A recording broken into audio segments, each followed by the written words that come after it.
Good evening, I'm Jamison Keefover. We start tonight with a police chase on the northwest side of the metro. Tonight we are getting a first look at the deadly tornado that left behind a long path of destruction. Now we are hearing from those tribes. We heard from the Choctaw Nation of Oklahoma, and they send a message of hope. Now the board unanimously voted on the budget increase request of $3.57 billion. And what else have you learned? Well, Adam, crews are still out there dealing with those power lines. The plane is now down. Here's some video of those people being rescued. Texas lawmakers want to give pregnant women and their unborn children more rights on the roadways. If you remember this woman, she received tickets for being in the carpool lane without another passenger, but she said, I'm pregnant. It counts. Not only is it an OU holiday, it's a national holiday. Yes. So those roadways are already going to be busy. So take a look at your screen. This is a map that Norman police want you to know. We have fun, food, and fudge. We're gonna see what this tastes like when we come back. This is the H&R Block we were at yesterday.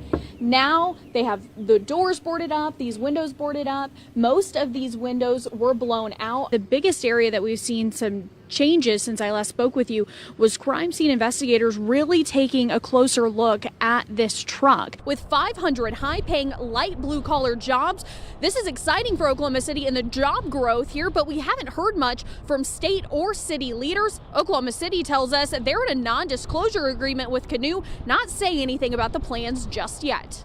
Dusty conditions across western Oklahoma, leaving wheat farmer Jared Wadel's 4,500 acres of land bare. We could put a seed in the ground, but it's not going to grow because it has no moisture. Where we're standing right now would normally be grass a foot tall. More than 6,500 wheat farmers across the state are experiencing the same frustrations. And for Wadel, it's more than just a business. I'm a fourth generation farmer of this area. My granddad, my dad, my great granddad, now me, have all lived, farmed, and ranched in this area. For going on a pinch over 100 years at this point in time. His family also runs a cattle ranch on the land. With no grass for grazing, they're spending more on hay than usual, all while making less from a smaller wheat harvest this year. All the forecasts and predictions are pretty much predicting a continuation of abnormally dry weather. Researchers want to help farmers get their seed into the ground even during these dry conditions. But starting with this, learning the most they can about different varieties to better help Oklahoma producers.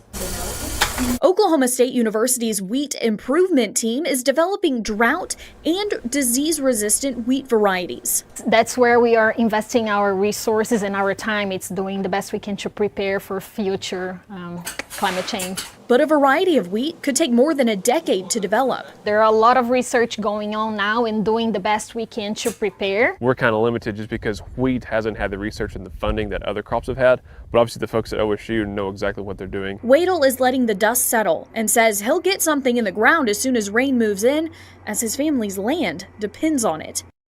The Regional Food Bank of Oklahoma works with more than 50 counties in the state.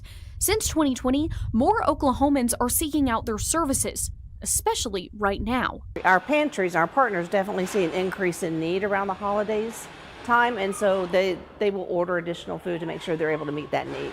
The food bank relies on thousands of volunteers, with an increase of helpers during the holidays. So the labels go to the outside.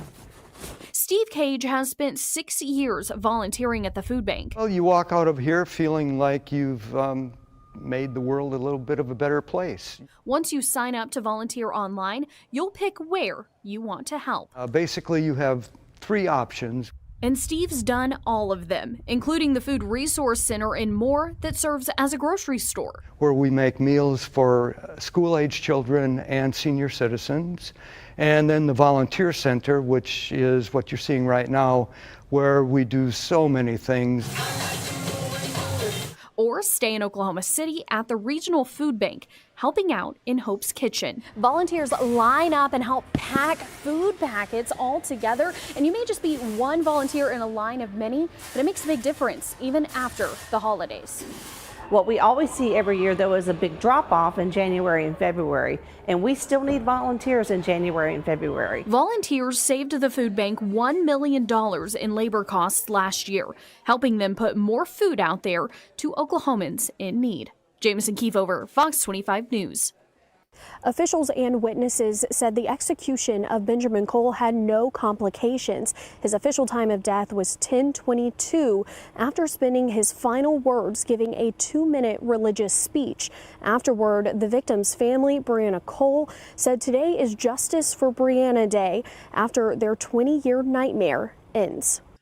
57-year-old Benjamin Cole spent nearly 20 years in prison for the murder of his 9-month-old daughter, Brianna. He was sentenced to death in 2004. The sentence of Benjamin Cole has been carried out. The time of death was 10:22 a.m. Cole used his last words to give a 2-minute religious speech, whispering that he forgives all those he's wronged and that Jesus is his Lord and Savior. Brianna's family was there for the long-awaited execution. Brianna finally has justice today. Our family has justice today, and we do not have to deal with this anymore. Cole's attorney spent years trying to stop his execution, arguing his paranoid schizophrenia diagnosis and declining mental state made him unfit. They appealed to the U.S. Supreme Court, but were denied the day before the execution. Cole's attorney said in a statement, "It is unconscionable that the state denied Ben a competency trial. Ben lacked a rational understanding of why Oklahoma took his life today." His attorney is advocating for change to the system, while Brianna's family is advocating for victims' rights. I want to see if there is something that we can do to make this be a faster process. Because 20 years, give me a break. He admitted to it, and there was no question about this. So it should have been done a long time ago. Oklahoma's next scheduled execution is less than a month away. In McAllister, Jamison Keefover, Fox 25 News.